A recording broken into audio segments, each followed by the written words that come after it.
Now start a new video of class 11th micro economics. चलिए फिर आज हम स्टडी करते हैं। अभी तक हमने देखा प्रीवियस वीडियो में इकोनॉमी और इकोनॉमिक्स, शॉर्ट इंट्रोडक्शन में हमने देखा, और इकोनॉमिक्स को हमने देखा कि टू पार्ट्स में डिवाइड था, एक माइक्रो और एक मैक्रो इकोनॉमिक्स में। तो आज हम उसी के बारे में डिस्कस करेंगे। ठीक है, इकोनॉमिक्स इन टू पार्ट्स, एक होता है माइक्रो और second one is macro. Clear?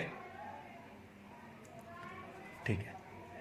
Micro का मतलब होता है स्मॉल और मैक्रो का मतलब होता है large, in short word.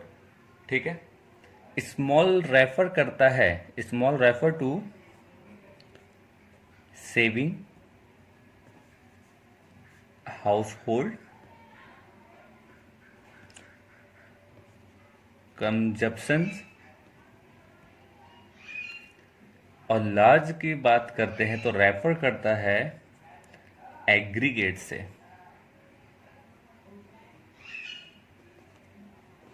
Aggregate of demand, supply. अभी हम इसके बारे में नोट्स दे करेंगे, अच्छी तरीके से जानकारी करेंगे। मेरे पास एक बुक है जो कि सीबी सचदेवा, मैं ये रेफर करूंगा आप लोगों को भी कि ये बुक परचेज करें, और इससे ही बहुत ही अच्छा एक सिंपल वर्ड में डिफाइन है, बहुत ही अच्छा बुक है ये। तो इससे आप लोग भी पढ़े, नोट्स बनता जाएगा और क्लियर होता जाएगा। ठीक, तो चलिए, लार्ज और स्मॉल। माइक्रो का मतलब होता है स्मॉल, मतलब कि माइक्रो की अगर हम बात करते हैं, माइक्रो इकोनॉमी की बात करते हैं, तो हमें पता है इकोनॉमिक्स, माइक्रो इकोनॉमिक्स क्या होता है, ह्यूमन बिहेवियर की बात करता है। तो ह्यूमन बिहेवियर की बात करेगा, छोटे लेवल पे बात करेगा। जैसे एक इनकम लेकर मैं आया, इनकम में को मैं क्या करूँगा, इनकम को मैं, मेरे इनकम अगर मैं अपना इनकम लेकर आया, तो ये जो मेरा इनकम है वो सेंट्रल गवर्नमेंट को नहीं पता होगा। ठीक है, इतना बड़ा इनकम नहीं है कि मेरे इनकम को कोई और अदर जाने मेरे अलावा या मेरे हाउस के अलावा। Okay.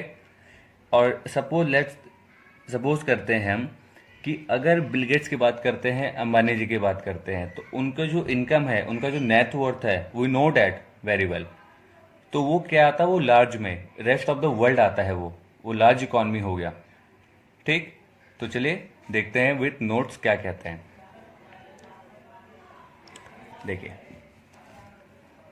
What is macro economy, notes बना लीजिएगा अच्छी तरीके से, मैं आपको डिफाइन कर देता हूं and give 1-2 examples of micro economy. ठीक है, स्टार्ट करते हैं। Macro economy, it is that branch of economics theory which deal with the behavior of individual economy unit in the economy, such as individual household, individual firm and industries. Clear? तो मतलब यही कि यहाँ पे हम individual की बात करेंगे, एक सिंगल की हम बात करेंगे, इंडिविजुअल की, I for individual and A for aggregates. Clear? यहाँ पे हम क्या करेंगे, इंडिविजुअल की बात करेंगे।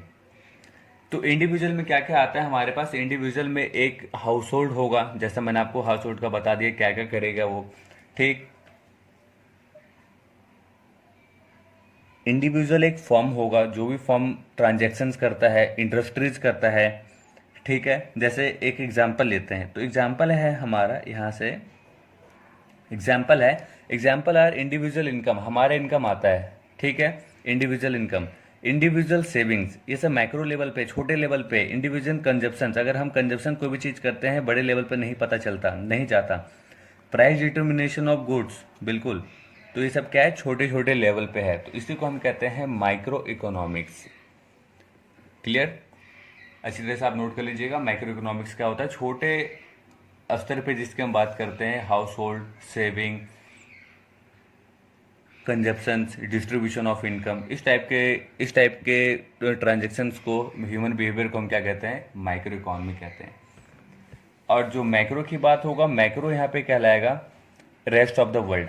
एक ही बात याद रखना, मैक्रो का मतलब रेस्ट ऑफ द वर्ल्ड। अब ये ट्रांजेक्शन बड़ा हो जाएगा, जैसे कि is that branch of economy theory which study economy the totally as a whole, मतलब कि यहाँ पे इंडिविजुअल की बात नहीं करेगा, छोटे लेवल पे बात नहीं करेगा, ये बात करेगा बिल्कुल रेस्ट ऑफ द वर्ल्ड की बात करेगा।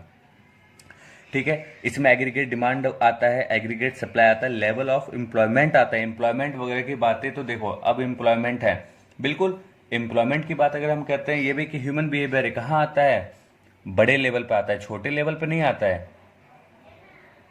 क्लियर, क्योंकि एम्प्लॉयमेंट जो है हमारे ग्रोथ को दिखाता है, डेवलपमेंट को दिखाता है।